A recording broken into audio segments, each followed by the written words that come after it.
Welcome everyone. Today we have our another new episode and we will discuss on the energy transition readiness, which is very important for today's world because of artificial intelligence and we need a lot of energy and everything. So we have our world famous speaker, Mr. Rob Enderly, and we have Madam Ali Rice. So first I want to know like how you want to define energy transition readiness for today's sessions, Mr. Rob. Well, energy transition readiness really implies doing the work, the process changes, the assessments of your existing power generation sources, and coming up with a plan, and then making sure everybody's on board with regard to the execution of the plan. And often that's where it falls apart a bit. Because often the power sources, coal, the traditional sources, coal, oil, natural gas, and other petroleum sources those sources are a part of the decision-making process. They contribute to government. They do employ people, some cases large numbers of people in some communities, and they tend to jump out of the boat at some particular point when you're trying to do this. And so making sure that they're part of the solution and not part of the problem is part and parcel to actually getting this stuff done. But it's all about getting the parts you can get ready for the transition. Doing things like taking a hard look at the grid and seeing what the process would be to make it bidirectional.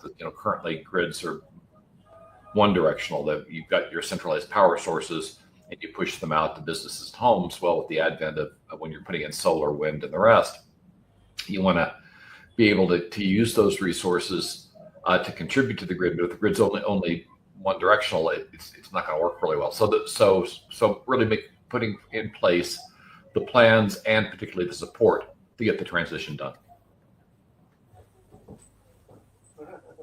Thank you. Madam Ali Rice, how you want to define energy transition readiness, and if you share some of your experience from Europe, that will be helpful for our audience. Well, I think the transition here is already happening. So I think there's like at least 50% of our energy that's sustainably gained through solar or wind farms. So I think it is happening, but I think the petrochemical industry and the way that we've always done it has a massive stronghold, because we still most of us all have a vehicle in the family, at least one, if not two. So I think and I think we had an electric vehicle a few years ago, and the infrastructure's probably not there for everyone to have an EV.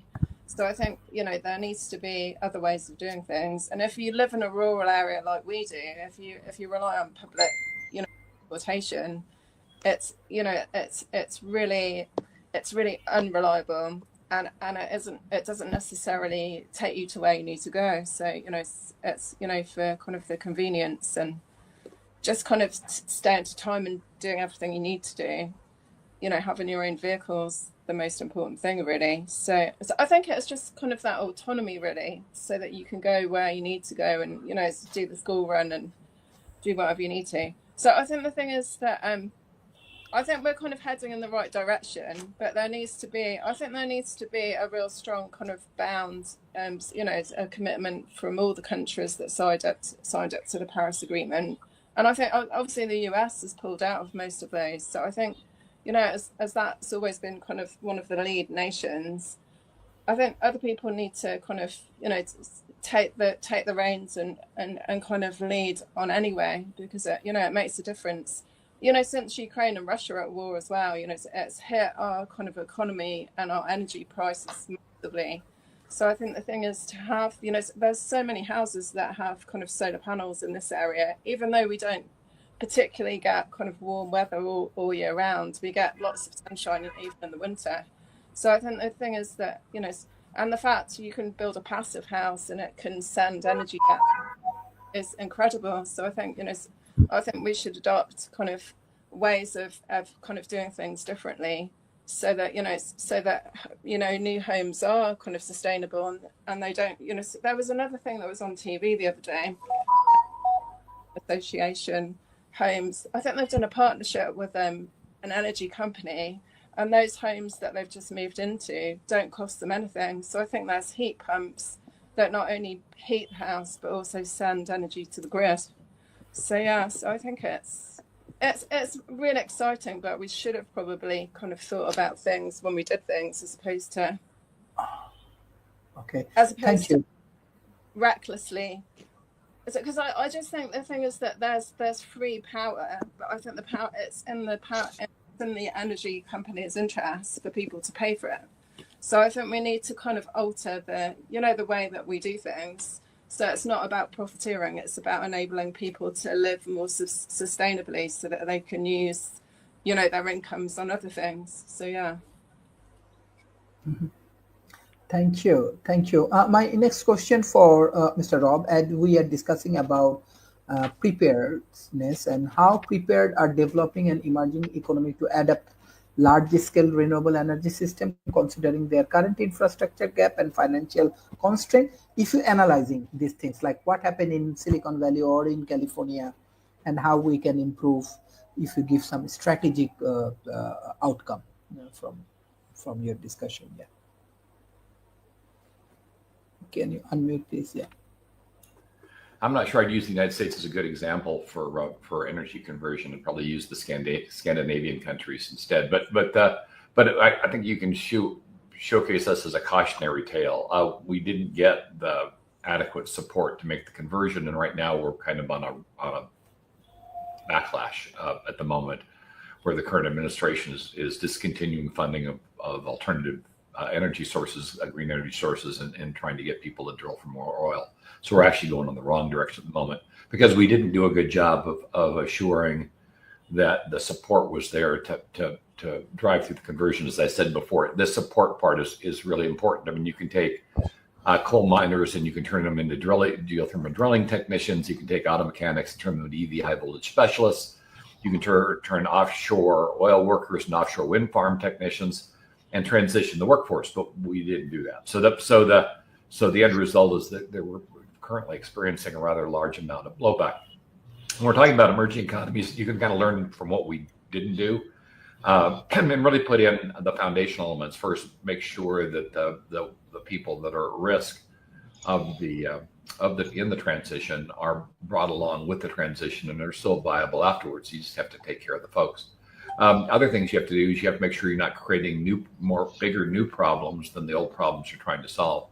For instance, cobalt and lithium and nickel they do a lot of damage when you're mining them. And so if you're going to go to a battery first, electric first ecosystem, you really need to put in place early on a circular economy, so these things are recycled, so you're not continuing to do damage to the environment by extracting them. And that can be done, and clearly a lot of the nations are doing that now. But that wasn't done up front, and the end result was a lot of discussion of, for instance, whether EVs were truly green or just a different kind of pollution. And initially, even though they were greener than gas, even at their worst, they still that counter argument made it so that people that weren't buying EVs felt, well, it's kind of a no-brainer. If the EVs are worse, then no, why am I going in this direction? And we don't like change to begin with. So it allowed the petrochemical industry to really push back very effectively against the EV expansion, at least here and some other places. So if you're going to do it, you really need to approach this holistically, and make sure that the secondary impacts, the collateral damage is minimized, both to the workforce and as a result of the new materials that you're using to create very different technology. Thank you. Madam Ali Rice, what you want to share from Europe, how prepared are developing or emerging technologies, and what the energy-related strategy you want to share from your experience?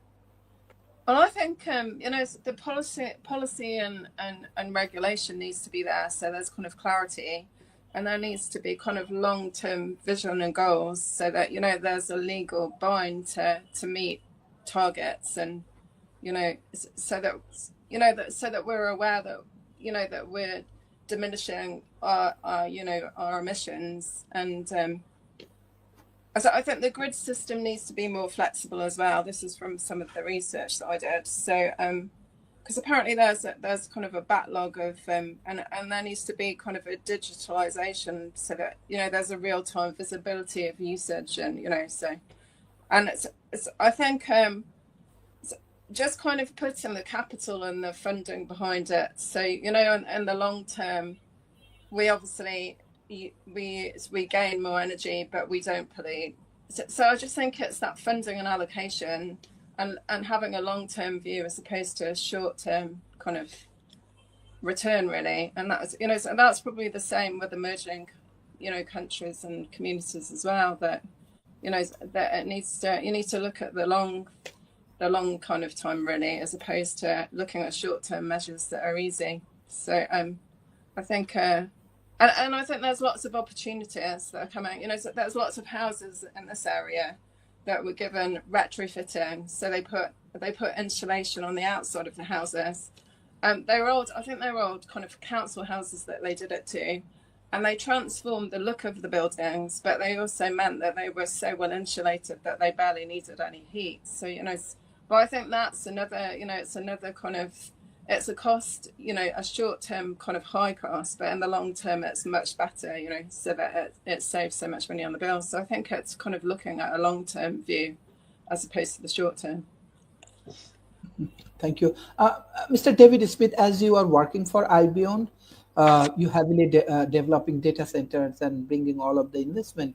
Country like Bangladesh, India, Pakistan, and all of the South Asian countries, they have to go for policy reformations for these energy sectors, right? So what policy reforms are most urgent for a country to become energy transition ready? And how can government balance economic growth with decarbonization?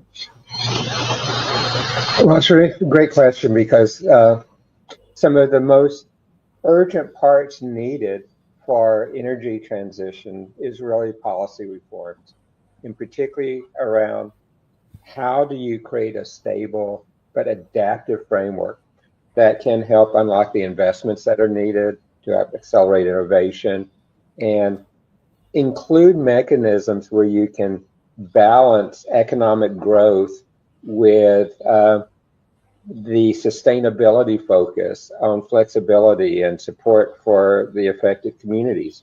And this is where a system and a whole system thinking has to apply as you look at this. So from the policy frameworks, one of the keys to your question is the government and regulatory bodies implementing long-term predictable policies for renewable energy deployment, of how you set up auctions, tariffs, renewable targets, how you do carbon pricing, how do you put clear regulatory pathways in place that are stable enough to attract investment and enable planning. And you have to invest very strategically in your grid upgrades, in your transmission expansion. And one of the big new things is in your storage. And how do you digitize the entire part of this modernized industry energy infrastructure? Because you have to do it to enable integration of renewables at scale. You have to do it to be able to have micro and mini grids as part of this new infrastructure. You have to do it as a way to, with many of the sustainable technologies, implement storage. The old systems where I was coming from a coal fire or an oil fired generator, you didn't store, you just generated more power or less power. We now need storage as we look at these others. How do you support research and development to help commercialize these technologies, particularly as you look at industries where they've been slow to adapt, or they have not even thought about these questions yet? And as we see in most of the problem sets we discuss with you, is how do we do the education and the training for workforces to transitioning them to this, to provide reskilling programs, social safety nets in some, and regional development assistance for the communities, for the workers, for the companies which are impacted by these transitions. A great example here is coal closures that really impacted us heavily, but were good for the environment. And how do we look at the whole front end side of this? How do we look at the permitting that's needed for this? How do we look at the rules to connect all of these things to the grid, and what is allowed and what's not allowed? How do we put protections in place to protect the grid? Because as we put more and more of these types of resources on the grid from a number of different places, the grid becomes at risk. Because people, when the grid was owned by a single company, it was more easy to protect. With all of this, it is becoming much more risky as we begin to see with the number of outages and things we see all time. So, it's really, you have to look at these reforms from this systems view, and from the system of systems view, because it's pretty clear that these are connected across multiple elements. And how do you do and put these frameworks in place, but protecting the stability and protecting the economic growth that is necessary for these upgrades to support it? And Sharif, I think that hopefully answers your question. Thank you. Mr. Rob, you are also part of strategy. So policy application and policy analysis is a major important area for emerging economies. So what's your thoughts? How country like Bangladesh or India, or they can reform their policy? Well, I think part of looking at how to reform policies, I know we talk about artificial technology here on and off, but really kind of embracing a much more holistic view in terms of information access and discovering best practices and kind of implementing a sense of knowledge-based decisions as they move forward. In other words, learn from the mistakes of others and really put together a framework that better assures success. Look at some of the things that countries like Norway have done, which is a petrochemical company, and yet they've been able to make a conversion, which should have been incredibly difficult, and undoubtedly was there, but they did it successfully. So look at where the success is. It has been, and use that to inform the policies they have. And as David pointed out, and I mentioned as well, the making sure that you bring the populace along with you in your transition. The mistakes that were made early on was try to dictate the changes and not really get the internal support needed to make those changes happen, or at least assure those changes would happen across administrations.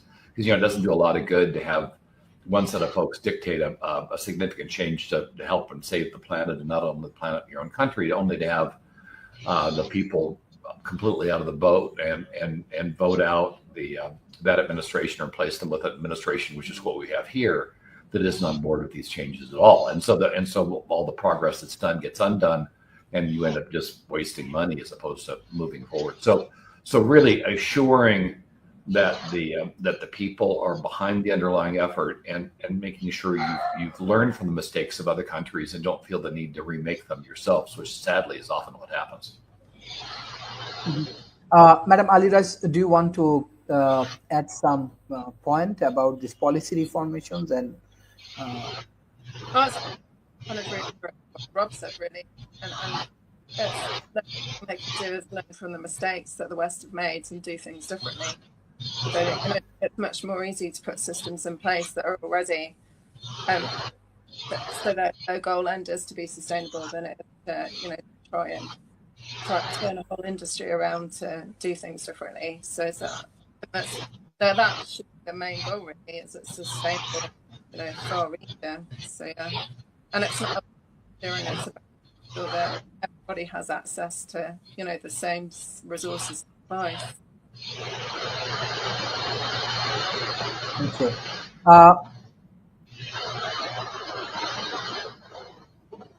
So David, my next question for you: how can industries that traditional carbon intensive, such as steel, cement, or transport transition to the clean energy without increasing production cost of for consumer? And in some ways, as you look at those industries, the increase, as you look across some of the studies that have been done, they've been very minor at the end of it. Some of the global analysis showed that if you use a smart coordinated approach, it's less than 1% of the end prices. So you see there, but there is an impact on the end pricing there. But some of the strategies is to really scale up first with some of the mature technologies. Develop energy efficient upgrades as you look at motors, as you look at heating, as you look at other things, and look at processes where there's cost competitive renewable energy. And that's one of the places where the mini grids and microgrids, or particularly with the industries you mentioned, Sharif, come into play. One of the very interesting one is the use of hydrogen. So there's hydrogen-based steel making there. We're seeing increasingly hydrogen generation used in data centers because of how its input.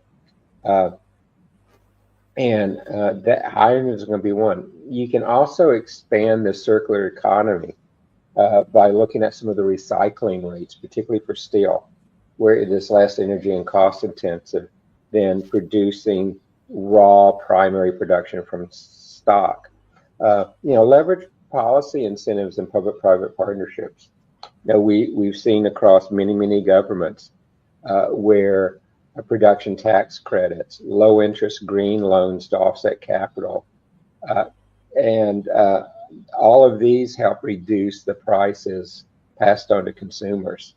And particularly as you go back and look at how to implement recycling into the industry, that type of recycling and the whole circular economy plays there.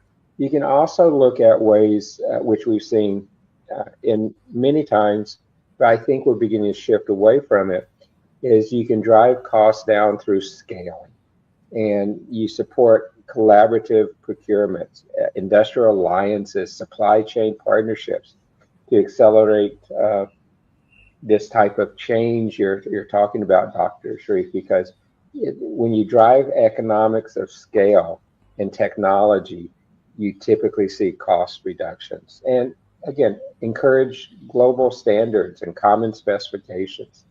So many of these products are linked to local production, and you do not have the ability to work on standards and common specifications, which is, again, a way to reduce cost in the long term.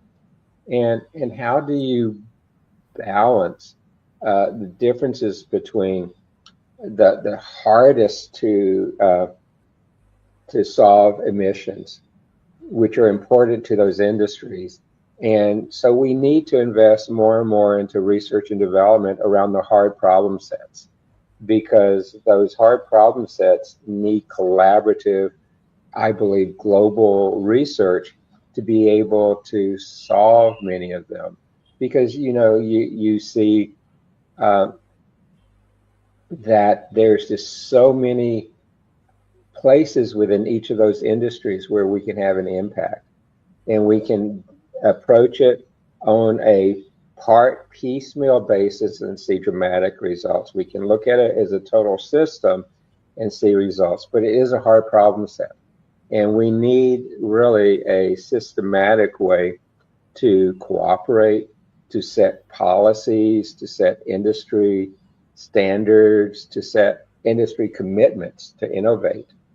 And we can do this with hopefully maintaining pricing and targeting, because the ability to collaborate, and particularly do the research and development that's needed to make step function increases in those industries, Dr. Sharif, is very important for the world going forward. So thank you. Thank you. Mr. Rob Enderle, what's your thoughts about this questions how can industry that are traditional carbon intensive, specifically steel, cement, and transport, which is very active industries in South Asia because of Belt and Road Initiative, transitions to the clean energy without increasing production cost of consumer, because cost effectiveness is very important for energy transition. What's your thought? Well, yeah, and as I mentioned before, it's in some cases it's just a case of retraining and repositioning the employees in the industry because the industry isn't capable. But in this particular case, with regard to cement, there are certainly better formulations now that allow for you to use cement that is less destructive in its creation process, and you can look at that. But you're right, there are cost elements to that, which would require offsetting subsidies. As we've certainly discovered in the past, if there's much of a cost delta, even though the technology is greener, often the industry will continue to use the cheaper technology because the cost of the damage is in transition to them. Now you can do things like use taxing authority to tax the industries that are creating the problem in the first place, forcing the change. But again, if you're competing across borders, that just makes that industry less competitive in the global market and probably won't sustain itself. So it's probably better to use incentives to keep the cost of the green approach effective, or the green approach, the materials that are created through the green approach effective or cost effective, and then look for ways to lower the cost over time. Perhaps by looking at the core elements and to see if they can be derived from inside the country as opposed to being shipped from outside. And often that's the case as you make the conversion. For instance, hemp as a stabilizing material for cement has been very effective, and hemp is considered a relatively green element. And most of the emerging economies can grow hemp without any trouble at all. And it has broader uses. You can use hemp, for instance, to replace wood pulp for paper, and it arguably it's a lot better because you want to leave your trees alone whenever possible. So looking at creative ways to use greener technologies that can be produced, that use materials that can be produced in country cheaply, providing incentives to help make the transition, but making sure that those incentives will age out. Because if you have to constantly incentivize an industry to be price competitive, long term, that's probably not going to work. The industry has to be self-supporting, and that means you have to transition the supply to that industry to make the conversion. We're always going to need steel, but there are undoubtedly better ways to create it. And I'm not an expert on steel by any stretch of the imagination. But with regard to cement, I have looked at it, and there are ways to create cement that's substantially greener, and that you can use materials that are often locally sourced. And if you build up to an economy of scale, in theory, you should be able to bring the prices over time in line with the older methods, and include within it, as both Dave and I pointed out, retraining when necessary, and do subsidize the conversion, do subsidize the retraining. But make sure the plan is to make the industry price competitive, eventually price competitive, so the subsidies retire. Otherwise, you're going to have problems in the future. Mm-hmm. Thank you. Madam Aliraj, what's your advice for these transport industries and cement and these construction industries? Well, so definitely cement. I know about the hemp cement, but one of my favourite programs is called Grand Designs, and I think there are problems with it, and that it needs, especially in this country, is it needs to have dry weather to dry out. But I think that's obviously in hotter countries that wouldn't be a problem. You know, years and years ago, Jason and I worked on this project, and they built a house in the middle of Birmingham city centre, and they built it using mud bricks, and they got really hard, and I think it cost them like £300 But I think the thing is that you need to be resourceful with the resources you have, and essentially you just need to make choices that are more green and kind of go in a different direction. So really you need to innovate and do things differently, and I think that's fundamentally the way forward. And you know, transitioning transport, it's obviously kind of going to be based on green energy, and the thing is that I don't know whether there's solar power that can impact trade. I just think in third world or emerging countries that to have transport to get to A to B is kind of like a privilege, really. I remember one of my friends was originally from Nairobi, and she said that people were paid so poorly that they either ran home and spent all their money, or they get a bus. And essentially, I don't think necessarily some things have changed that much.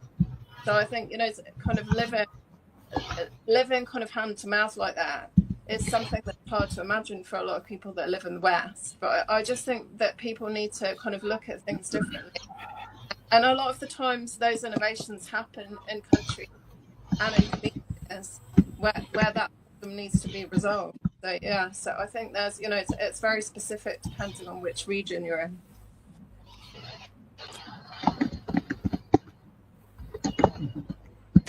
Thank you. Let's focus on finance and cooperations.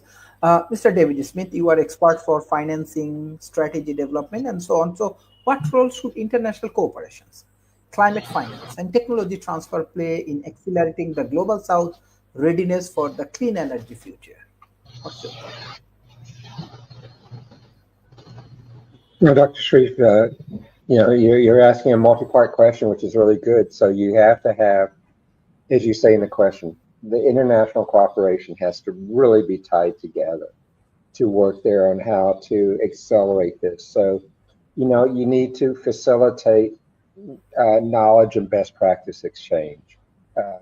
Particularly as you look at how to share successful policy, successful technology, and successful business models, and really give guidance on how to take these best practices and tailor them to the local context that are there. How do you accelerate the learning and adaptation and application of these without reinventing the wheel? One of the places I think you're going to see more and more is we're going to see smart infrastructure grids come into place.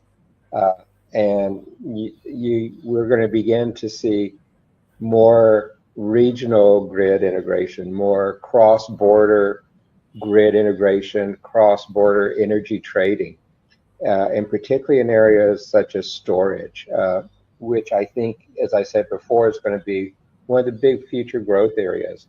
I've mentioned multiple times mini microgrids, particularly ones where you can use local resources such as maybe geothermal, such as hydrogen production and others to complement and build this area so that you can use more elements of the ecosystem together and work there. You're going to have to build some really strong partnerships, both commercial partnerships, government partnerships, and public-private partnerships to foster how to work together across the technopolis, where you can develop these partnerships between governments, commercial companies, banks, academia, and the private sector to create aligned strategies and to lever synergies towards shared clean energy goals. And how do you address the role of finance? Is it mostly government? Is it mostly NGOs? Is it corporate financing? Is it traditional financing? How do you mobilize and de-risk this type of financing for this infrastructure and technology development? Particularly in this area where private capital is hesitant to invest because of perceived risk in it. And how do you support the capacity building and institutional strengthening?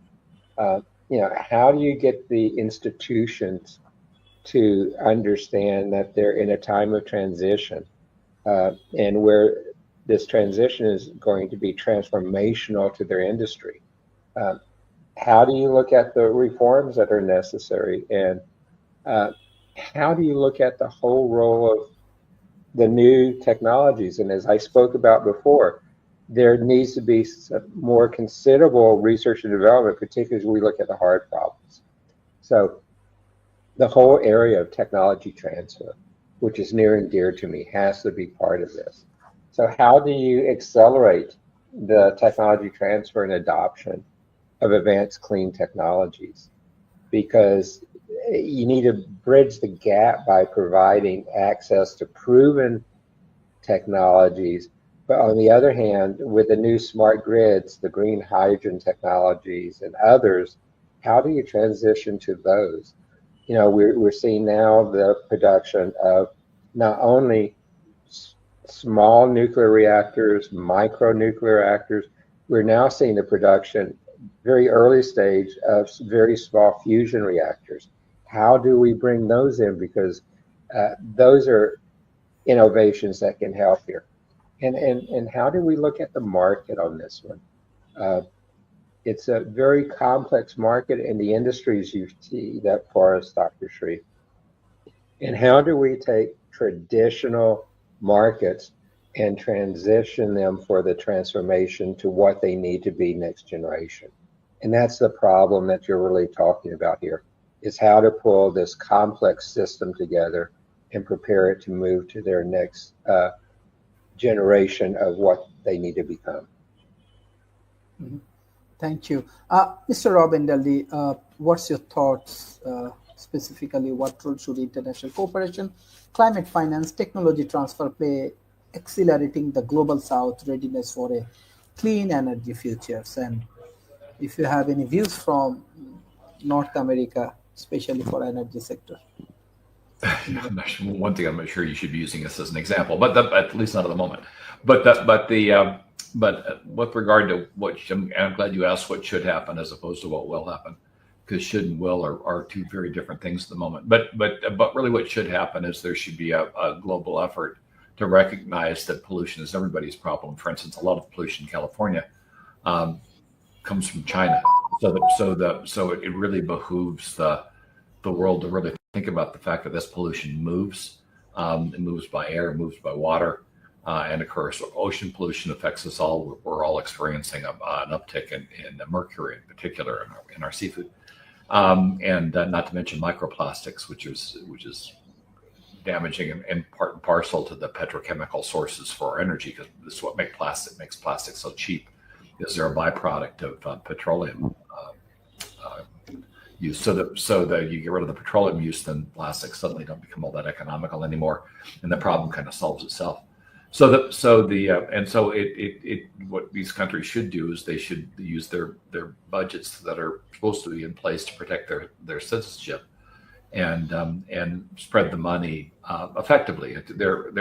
Certainly they've been in programs in the past, and a lot of times you find out after the fact there's been a significant amount of graft, self-dealing, and what you're expecting the programs to do is to solve the underlying problem, not make a bunch of foreigners rich. And with no real progress in the problem you're trying to solve. So there have to be controls on the money that's spent. And part of I think why a lot of countries kind of soured on this was the ability to really assure that the monies that were being donated to help emerging countries to get their act in order weren't being spent for that. They were going in other directions. And don't get me wrong, we're not just blaming the people in those other countries, but the politicians and folks that are administrating the programs in the countries that were donating the money. There were problems across the ecosystem. And so you've got to assure the ecosystem that you're putting in place, but it makes absolute sense for countries that would otherwise be spending money to mitigate the damage that's being done. Healthcare costs go up. You have climate migrations, which is what a lot of countries are experiencing at the moment, and creating large influxes of climate refugees. And the end result is that's incurring a lot of costs. Well, if you can take the money, project out, and instead of taking that money you're going to spend and just burning it, because you're just mitigating a problem, you're not solving it. Use those funds to help solve the problem in the countries that have the underlying issues, help them improve their agricultural base, help them with their own transitions, so that you don't have these secondary problems of pollution and excessive immigration to deal with in your own country. If people don't want to move in large numbers because they can't live where they are, then that's one less problem that your folks have to deal with. But sadly, most politicians don't really think strategically, and the systems aren't really designed that way. That they're taught to think tactically, and so it's really hard to justify a lot of these programs tactically, because even if you do it successfully, it can take years for the benefits to flow through. And often the politicians that back these programs aren't around anymore when the programs reach fruition. And so they don't get the focus and emphasis that otherwise would be the case, except for those politicians that are forward looking and are really there to help the people.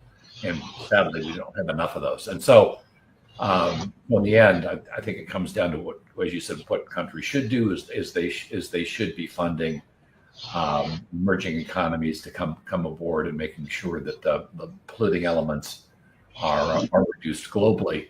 But right now, doing so both effectively and strategically has been problematic. Thank you. Madam Ali Rice, what's your advice specifically for international cooperation, climate finance, technology transfer, and if you want to add some points for women entrepreneurs for Global South, that will be helpful for energy business. Yeah. Well, sustainably, if you look at your community first, essentially, a lot of people have solar panels so that they can produce their own energy. So essentially, I think it's better to look kind of community rather than the other way around.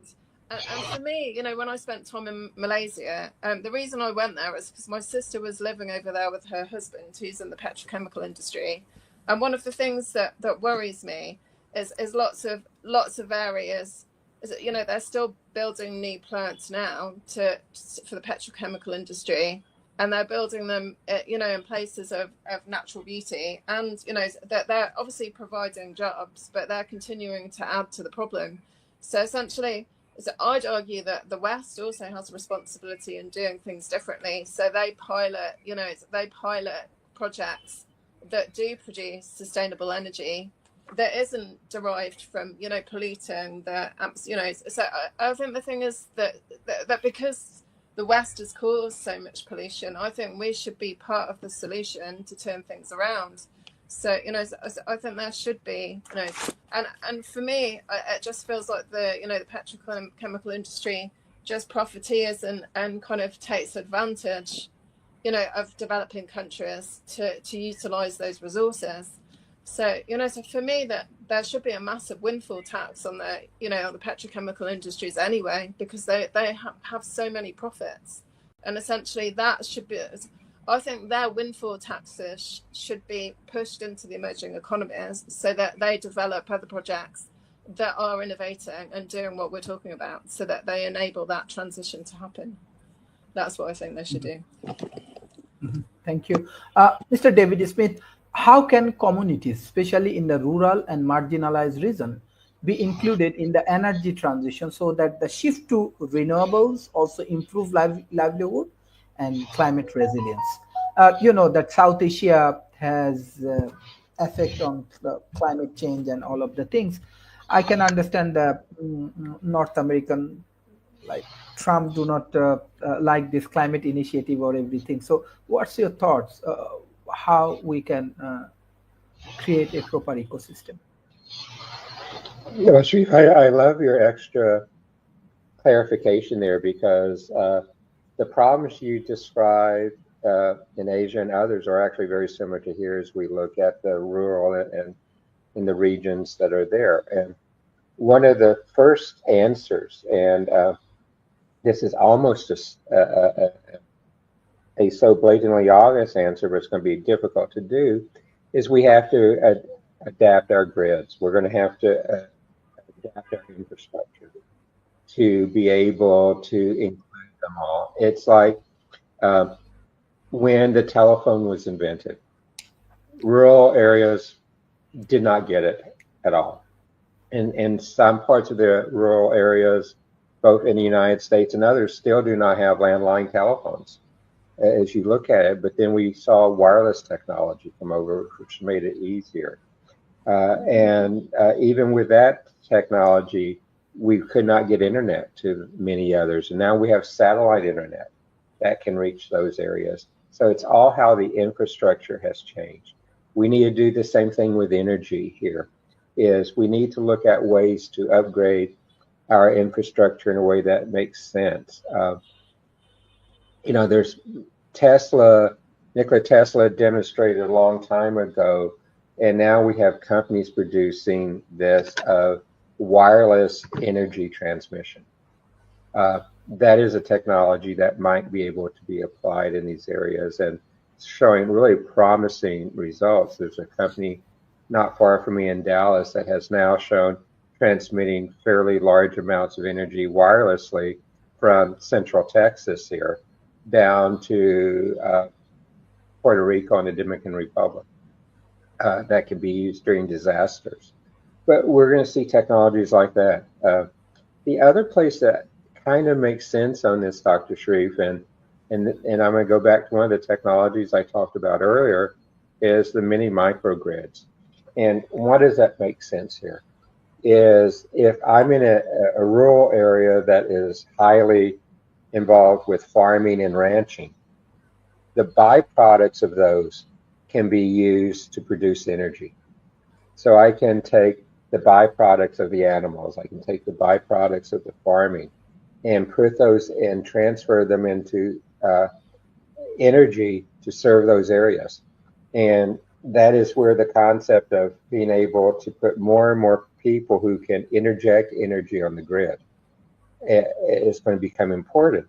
And these mini microgrids, you tend to have, like with data networks, firewalls, gateways between them and the larger grids. And that was one of the things that can help include the rural areas and others in this transformation there.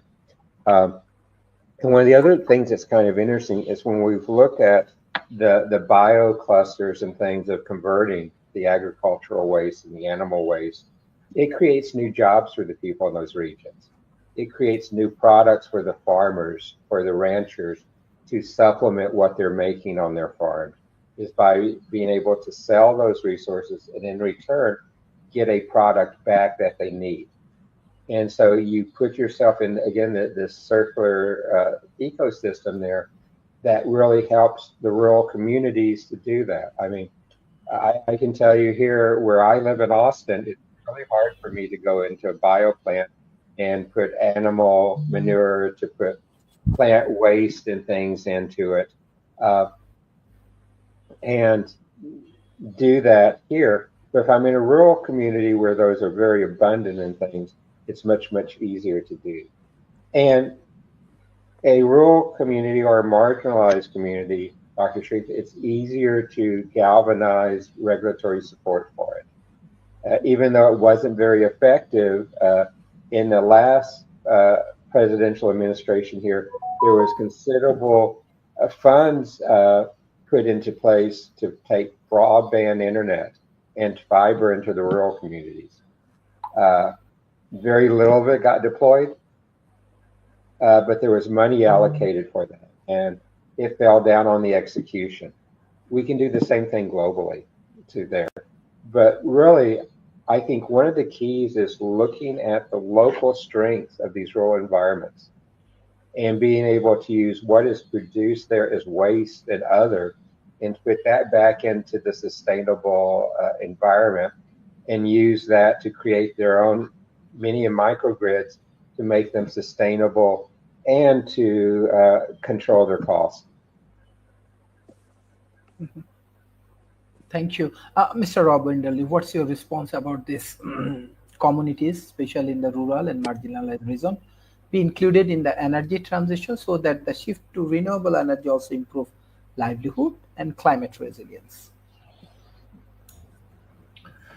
Well, I think part and parcel of this is first engaging with them to see what it is that they need. Different environments need different things, and a lot of times when you're moving to more localized power generation, what you're doing is you're providing somebody with a much more stable resource. Particularly in emerging countries, the centralized power resource is very unreliable, and you have lots of power outages because the grid is so fragile. And so part of this is an education process to both to bring people up into how to maintain the equipment, but in terms of the benefits of having it localized. I remember Qualcomm, no, it wasn't Qualcomm, it was a Cisco effort a while back. They were looking at wells in Africa and the problem of polluted wells, and it was largely an educational problem where the folks are putting their waste disposal way too close to the wells, and so the wells are becoming polluted over time and creating significant health issues. Not to mention the well equipment, well pumps were just not designed to operate in areas that had no maintenance. And so they came up with both an educational process to inform the population on where best to place wells and protect them, and then put in place solar infrastructure that was more robust, along with training to maintain it. And the end result were wells that remained clean and functional for extended periods of time because they were maintained by the community, not by some obscure government agency that didn't really want to go these extreme distances in hostile territory to maintain an infrastructure that wasn't designed for the environment that it was placed into, and you got a positive result. And there are a lot of examples of this. Cisco actually went around the world doing similar projects like this: wells in one place, manufacturing, distribution technology, actually internet technology, another. There were communities, I think it was in South America, that were creating these handcrafted arts, but they weren't going anyplace because they didn't know how to market or distribute them. So they trained them in web resources and gave them put in place wireless technology, again with training to maintain it, to allow these folks to promote their localized industries. And suddenly they had sales and money coming in, and with sales and money coming in, then they can afford to do things like put in solar panels and windmills and the rest to get power. And so that made the community more self-sustaining, and along with that self-sustaining capability, they were able to afford the kinds of things that were allowed them to modernize their internal grid, actually put in place in some cases the grid to begin with because they're very isolated, and then increase education and bring the community up. So instead of being dependent on the nation, it was a contributor to the nation. It looked certainly much more self-sufficient. And it does require really, again, thinking through the problem. The goal isn't to provide long-term subsidies in any stretch of the imagination. The goal is to make every change you make self-sustaining. And if you don't do the self-sustaining part, it won't last. And so when you're talking about bringing in a lot of these communities to showcase the benefits of being self-sustaining, of being able to, instead of always having your hand out asking for money that'll never arrive, you're now generating your own income. And then you have discretion over how that money is spent. And in a lot of cases, they'll spend that money to improve their own infrastructure because that improves their quality of life. And so you get this beneficial circle, if you will, where things get better as opposed to a Band-Aid approach, which is the more typical approach that works marginally well. And then when the Band-Aid goes away, you're back, if not just as bad as you were before, but oftentimes worse because you created dependencies on technologies that no longer function. So that's the way to approach it and bring the community along, is really think about the sustaining impact on the community and make it much more self-supporting. Mm-hmm. Thank you. Madam Ali Rice, what's your advice for community development, and what's your closing remarks for today? I think when I did the research that I did, I think that one of the things that's going to happen is that the awareness to change things is there. But I think there's a massive difference between leaders that are actually doing something and putting it in, as applying the changes that need to be made, and those don't give it any priority really. And I think in developing countries and emerging countries, that communities, that they are the ones that probably have the power to kind of to demonstrate best practice and do something, and then it can kind of expand. So I think and it goes back to kind of doing things differently instead of trying to do what the West has done really. So for me, it's kind of adapting to climate change and utilizing the resources that are there is really important. And there's always a way to kind of figure out what you need to do, and sometimes it's easier to do what you need to do when when the resources are kind of less than it is if you've got all this stuff that's available to you. And the easiest option is to do something that does pollute the environment, So I think the thing is, I just think innovating is really important, and I think that best practice is one of the things that people need to look at and do. So definitely, there's communities that I know within the area that have put in their own wind turbines or solar panels as a community, so that they are completely self-reliant and don't rely on the grid. So and I think there's with the heat pumps and things like that, because obviously in the UK we get really cold in the winter, but we also at the moment we get really hot temperatures in the summer as well. So that we have to kind of cover insulating our houses and keeping them cool in the summer as well. So but for the most part we don't have to worry about air conditioners and things, because we live in such a moderate climate, and obviously in a warmer climate that they have to combat droughts and a lack of rain for months. So it's really different. But I think that kind of local ability to change and have leaders that have give priority to sustainable choices is really important. Thank you. Mr. David Smith, what's your closing remarks for today's sessions? Dr. Shreve, it's really fun on this one because this is a really important discussion that has dynamics that are difficult to understand. And it's clear that the energy transformation and transitions we're looking at represent some very consequential challenges and opportunities we have of our time. It's more than a shift in technology, though. It really is a fundamental reshaping of some of our economies, our society, our governments, our way we look at the relationship between academia, regulation, corporate growth, innovation, and really it's the relationship with our society and the planet. So we're at a critical junction where choices we're making today and research decisions and educational decisions and others will define some of our future generations. And it's going to take some bold commitments.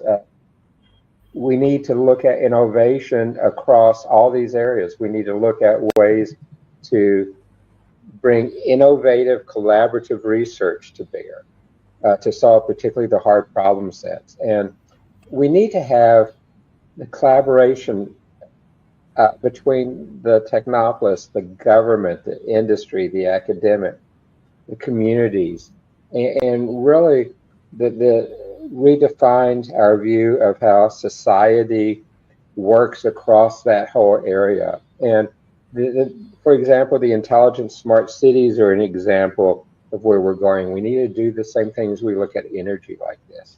And the moment really calls for us to look at our responsibility forging energy systems that are not only low carbon and sustainable, but accessible, and look at how we can do it across all of the stakeholders.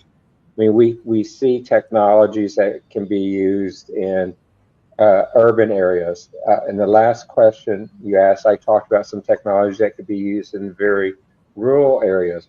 We also need to look at transitional technologies. One of my favorite is there's a company that is putting small generators on trains and putting cars on trains that are nothing but batteries that while the train's moving across the country, it charges these batteries, and at each stop, they transition the charged batteries for uncharged ones, and using that type of kinetic energy to generate power. So it's really one that's looking across all of our systems that can do this. And our solutions in this area are reachable. We need to look at scalable technologies, innovative finance areas that can help fund it, both public and private. We need to look at smart policy and collective actions that can push this. And we have to accelerate our efforts on this and foster partnerships that put it in place, because our resolve is to create a solution that's affordable, that is sustainable, not only for this generation, but for those to become after us. And Dr. Shreve, I appreciate your leadership as we look at this problem going forward and how it can be used to solve the future problems. So thank you for allowing me to be part of the discussion. Thank you. I request all of our audience, please share our content with the government agency, corporation, and academia. Besides that, World Talent Economic Forum institutions, definitely with the help of all of our colleagues like Professor David Smith, Ali Rice, Rob Enderle, we are providing consulting for this urban planning. So I think this session is very, very valuable. Those who are developing cities and energy related activities and all of the things. And the government agency also can learn a lot of things from today's session. Thank you, Professor David Smith, for your continuous support for World Talent Economic Forum. And thank you, Madam Ali Rice, for your continuous support. Thank you. Bye-bye and take care. Take care. Bye. Bye.